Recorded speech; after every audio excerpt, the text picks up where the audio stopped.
Hey, Bassgeek here, and today we're doing something a little different. As you can tell, we're talking about finesse jigs for shoreline anglers.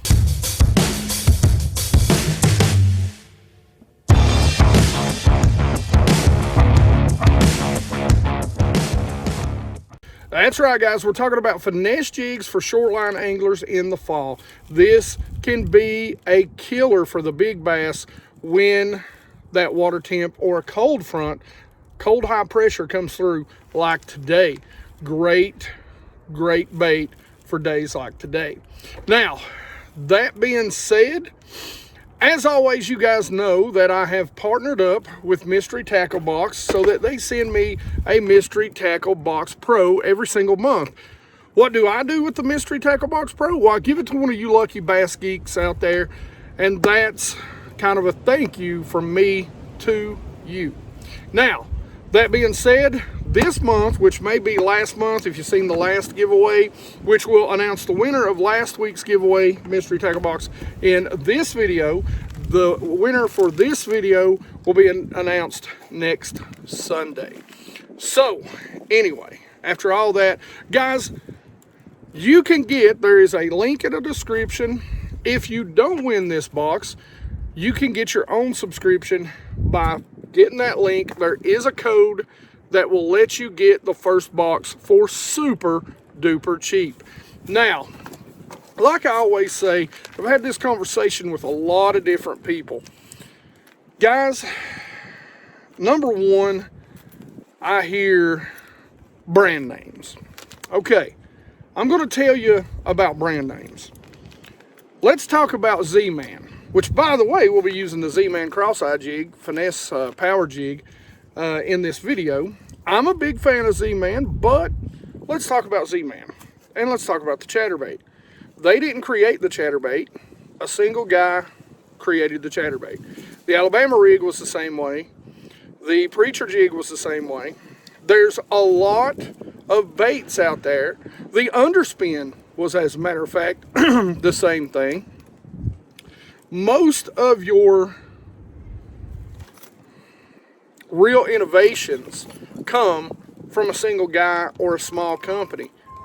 You know, so a lot of baits are designed, and I've been at a lot of expos, seen my buddy Ledgehead. As a matter of fact, I've seen a lot of companies come talk to him, look at his baits, and directly come out and copy those baits the very following year. You know, so when you talk about brand name companies, are you talking about really what's the most innovative on the market? I say no. So when you see some smaller companies in Mystery Tackle Box, you're probably seeing some stuff that the big companies are just too daggone afraid to do.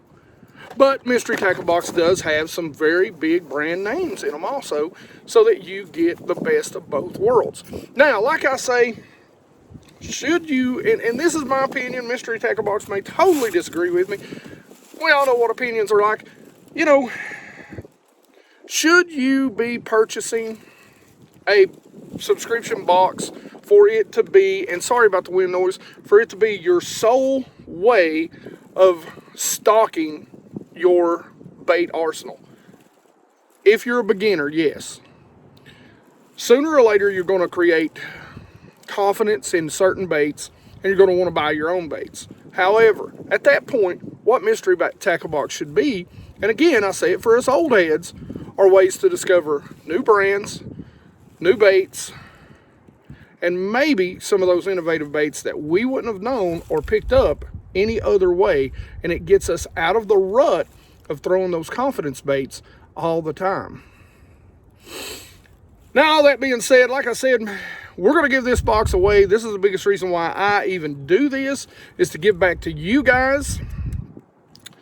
So if you don't like free baits, hell, don't watch the video. That's all I can tell you. Anyway, all that being said, now let's get into opening the box. All right, guys, and I'm just going to be honest with you. It was real hard not to pick this bait right out of the box. This is a big bite, and that is a great looking color. It is a pro swimmer in lavender shad.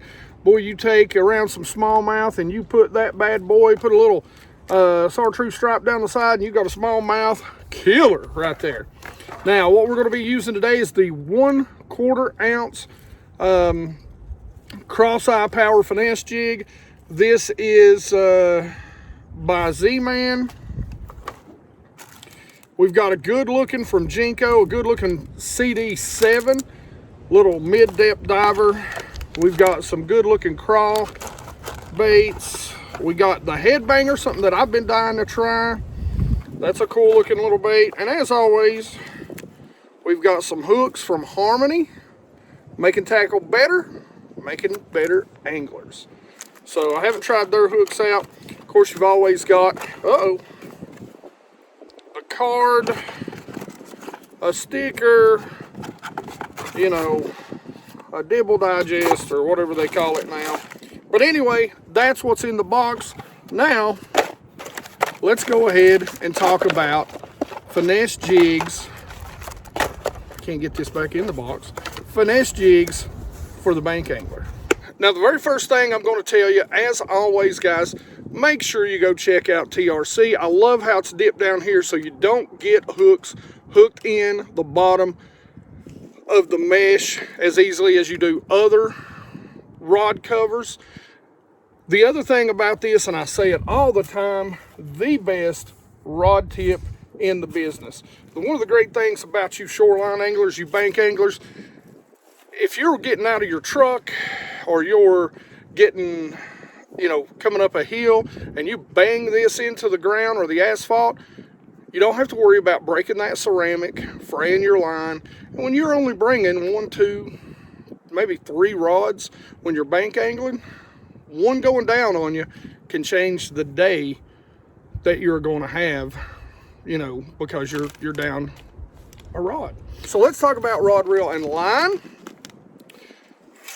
And the other good thing is, as always, you can see it takes some pressure to pop that off.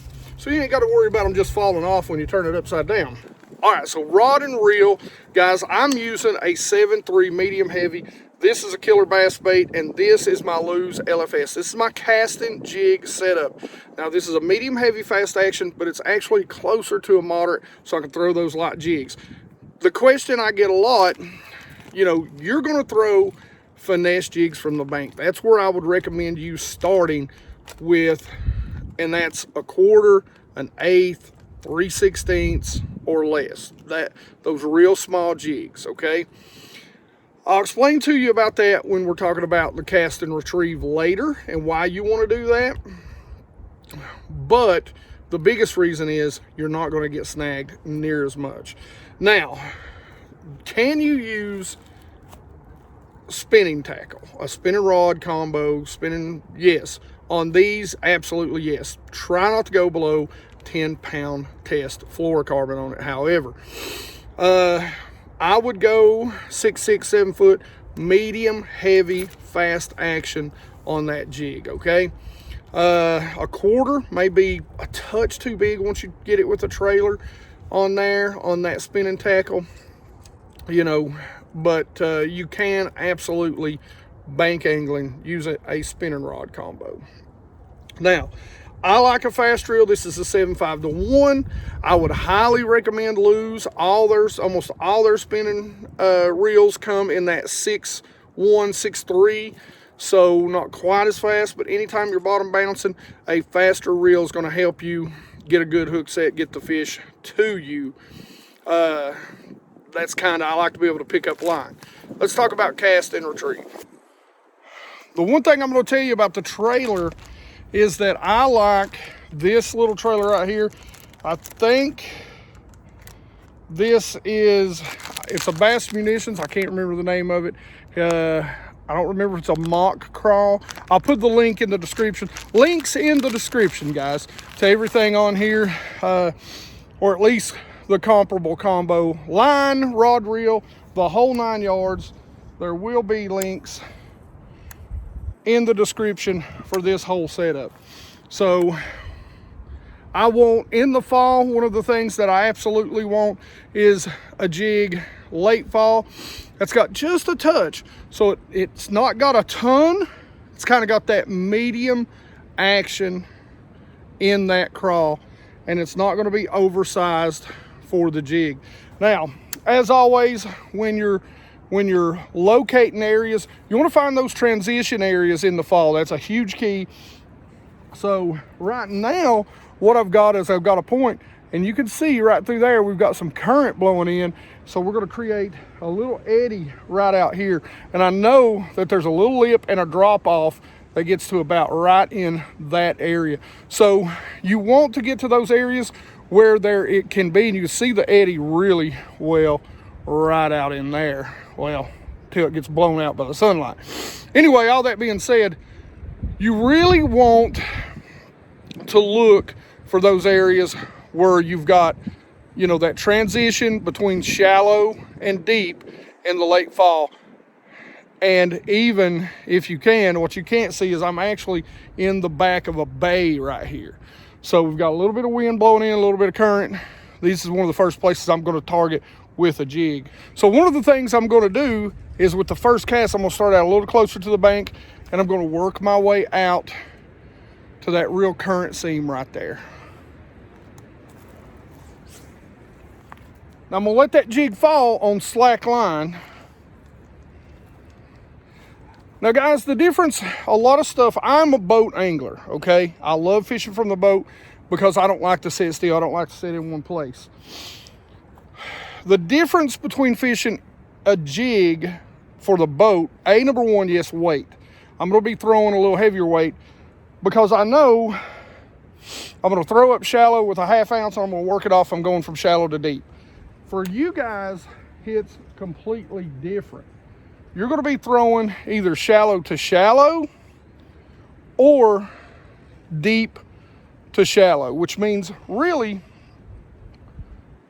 what you're going to want to do is make sure that you're using a lighter jig. You're using a lighter jig because as you get up here shallow, that heavier jig is going to sink up. It's really going to get hung up in a lot of the stuff that gets blown up on the shore. The other thing, you know, a lot of times during the fall and during cold weather, you're going to hear me talk about dragging jigs from the boat. For you guys, that's a little less true because you're coming up and you really have to get over things. So as you're getting over things, if you'll just watch my rod tip right here, you know, I really want to make sure that I'm making just small hops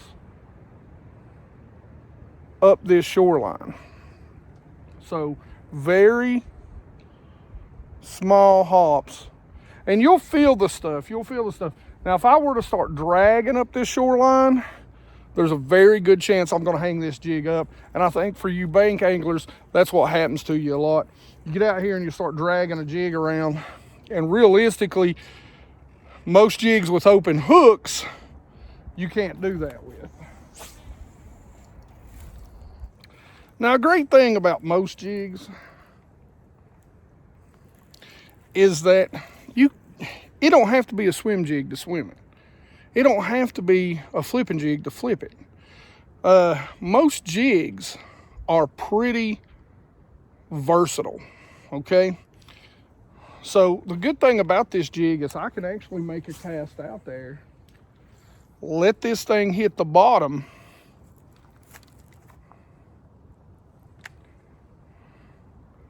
and I can give it just a little lift and real slow, give it a couple of pops, and I can swim this jig back to shoreline. So don't be afraid to do the unusual with the jig you're throwing. Now, one thing I'm going to tell you when you're casting a jig, throw it out there, let it sink, put your rod at that 9 o'clock position. Reel up, real slow. Don't move the jig, don't move it. Just move it with your rod tip. Just kind of feel it. You'll feel if there's a bass there. It'll hit it. The colder it is, the slower you move it. You know, I'm just kind of bumping that jig with Just giving it little tiny hops.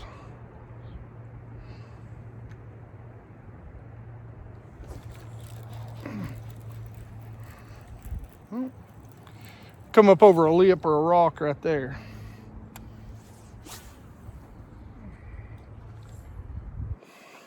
Now, if you've got a lot of wind like today, one of the things that you may want to do is, you know, go a little heavier, because the wind will blow those lighter jigs for you. But just step it up a little at a time. All right, guys, that's really all it is to fishing a jig. You know, it's all about feel. It's just going to take time. And unfortunately, a lot of times that's just going to mean you're going to lose jigs. So, you know, start out with a little cheaper jig. Cheaper jigs doesn't always mean bad jigs, okay? You've got to learn the feel. You've got to get in tune. And a lot of times that just means being out on the water, throwing a jig, getting it hung, and breaking it off. Unfortunately, that's fishing. I had somebody tell me a long time ago, if you're afraid to lose it, don't throw it. And because the big bass are going to be where you're going to get hung up. All right, all that, I've got another video, and it'll be linked in here somewhere right up here, so that you can go back and you can check out really in depth on how to throw a jig. Now, I talk about a jig that's really good. They don't come in finesse. They're more of a flipping jig.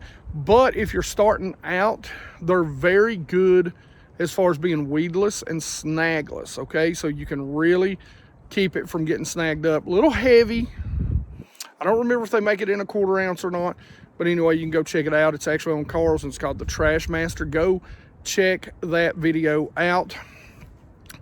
But all that being said, really the best place to start with jigs. And a big shout out to my buddy Debo, who fishes a lot more from the bank than I do. If you haven't seen Debo's fishing, make sure you go check him out.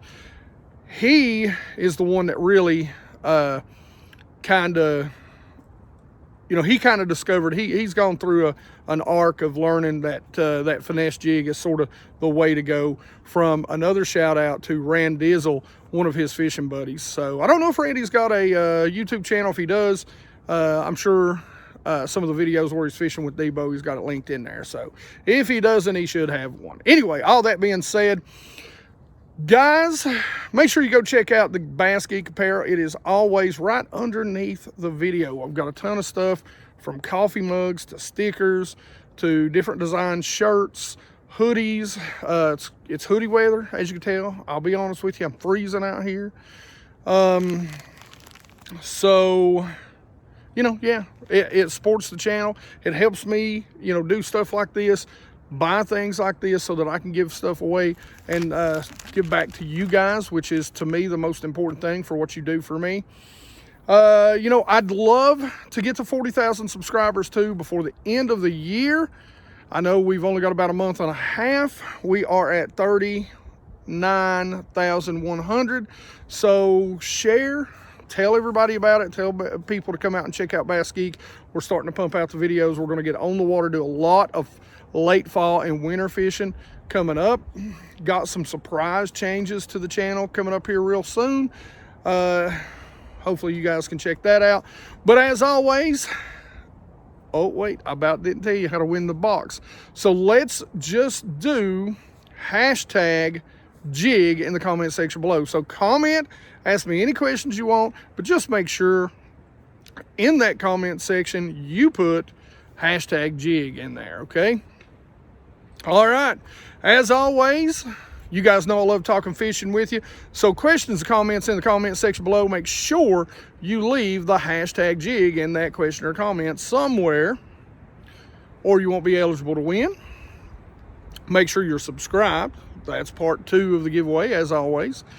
And as always, like it if you like it. Don't forget to subscribe. Make sure you guys press that little bell so you get the notifications when these videos come out. I appreciate all your support.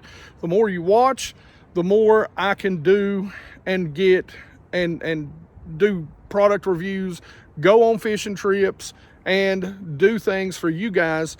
And, you know, eventually, if we grow the channel big enough, hopefully we're going to get to do some fishing with you guys on your home lakes. So a little more travel, we hope, fingers crossed, but you know, we got to grow the channel to get to that point. Anyway, as always, you guys rock.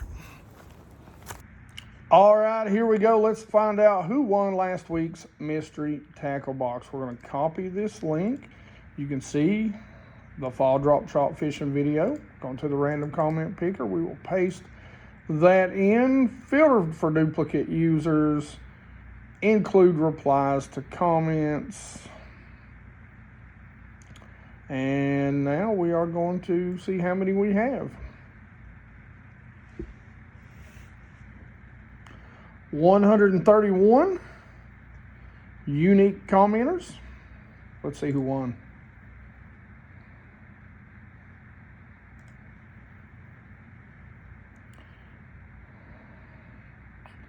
Well, glad to see them healthy again, but no comments. So we're going to have to pick another winner. Didn't use the hashtag drop shot. There it is. We see it. New subscriber. Not even going to attempt that name. We'll just say Kim. Congratulations on the win. I will drop a comment under this comment and let you know that you have won. So send me your information in an email. I'll add that into the comment letting you know you won. You can shoot me an email so that not everybody sees your, address. And congratulations. Thanks for being a new subscriber.